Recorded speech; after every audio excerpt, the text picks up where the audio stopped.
précise pour aider les entreprises québécoises. En question principale, je reconnais la chef du deuxième groupe d'opposition. Merci, Madame la Présidente. Non, rien de rien. Non, je ne regrette rien. Ça, c'est la chanson que le premier ministre nous a chantée pour essayer de nous endormir en justifiant sa décote. Mais on a tous compris qu'est-ce qu'il y a de nous Leader endormir. adjoint, quelle est votre question? Commence mal la question. On prête des intentions, là. Quand même. Oui, je vous reconnaître, Monsieur le leader. Silence du deuxième groupe d'opposition. Il n'y a aucun appel au règlement de l'autre côté. On doit laisser la collègue poursuivre. Alors, nous tranchons ici, demeurons respectueux. C'est une façon de parler. La population jugera. Poursuivez, Madame la chef, en demeurant respectueuse. Merci, Madame la Présidente. La mauvaise gestion et le gaspillage de la CAQ nous ont mis dans le trou. Et pour colmater le trou, le premier ministre a deux choix. Regarder la colonne des dépenses ou regarder la colonne des revenus. Jusqu'à maintenant, il a fait le choix de couper dans les services publics qui sont déjà amochés. Il coupe en santé, il coupe en éducation, il coupe dans les infrastructures. Bref, il fait payer les Québécois pour son échec. Nous, à Québec solidaire, on a décidé de regarder la colonne des revenus. Entre faire payer une infirmière ou un multimillionnaire, le choix pour nous est clair. Alors qu'on a un déficit caquiste historique, il y a une manne d'argent qui dort. C'est pour ça que Québec solidaire propose de taxer les actifs nets de plus de 50 millions de dollars. Ça, c'est seulement 4 000 ménages. Savez-vous combien d'argent ça nous permet de rapporter dans les coffres de l'État? 3 milliards de dollars. On serait fou de s'en passer. C'est une proposition raisonnable, c'est une proposition qui a du bon sens, beaucoup plus que de couper dans nos hôpitaux et dans nos écoles.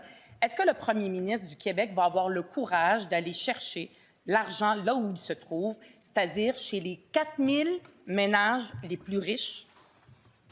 La réponse du premier ministre. Oui. Madame la Présidente,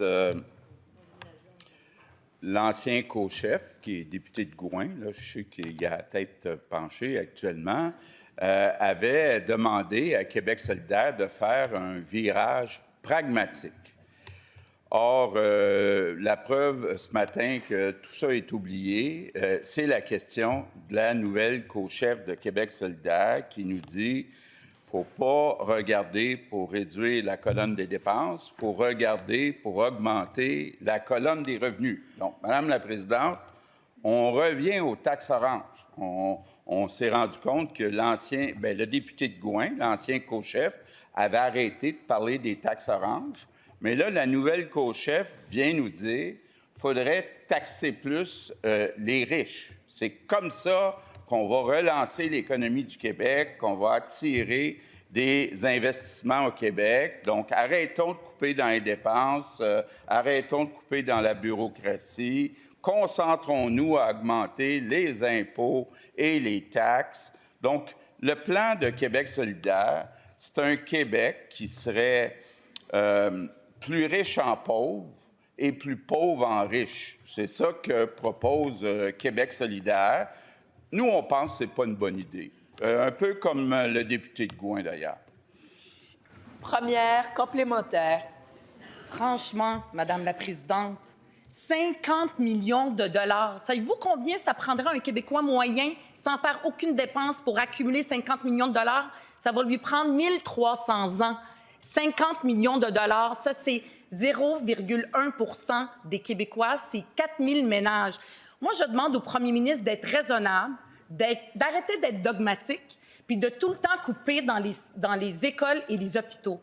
Je lui demande d'aller chercher l'argent chez les 4 000 ménages. Est-ce qu'il a le courage de le faire? La réponse du premier ministre. Oui.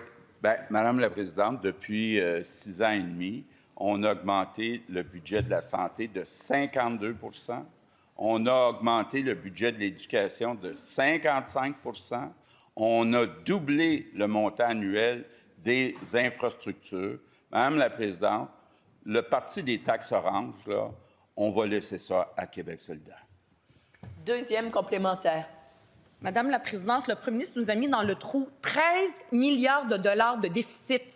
C'est quoi l'option? Il n'y a pas 36 000 solutions. Soit il coupe comme il est en train de faire dans les services publics, donc il fait payer les Québécois. Moi, ce que je lui demande, c'est de regarder la colonne des revenus puis de faire payer 4 000 ménages seulement. La Suisse, l'Espagne, la France, la Norvège, c'est des pays de l'OCDE qui ont de bonnes réputations. Est-ce qu'eux aussi, ils font une taxe orange? Pourquoi il n'y a pas le même courage que ces pays-là? La réponse du premier ministre. Oui, bien, Madame la Présidente, le Parti des taxes oranges nous propose ce matin des revenus additionnels de 3 milliards. Bon, on sait que le déficit est plus que 3 milliards, donc probablement que la semaine prochaine, ça va être tous les riches qui gagnent plus de 50 000 par année, donc tous les enseignants, toutes les infirmières. C'est à eux autres qu'on va mettre des nouvelles taxes oranges pour tout enlever le déficit. On n'est pas d'accord avec Québec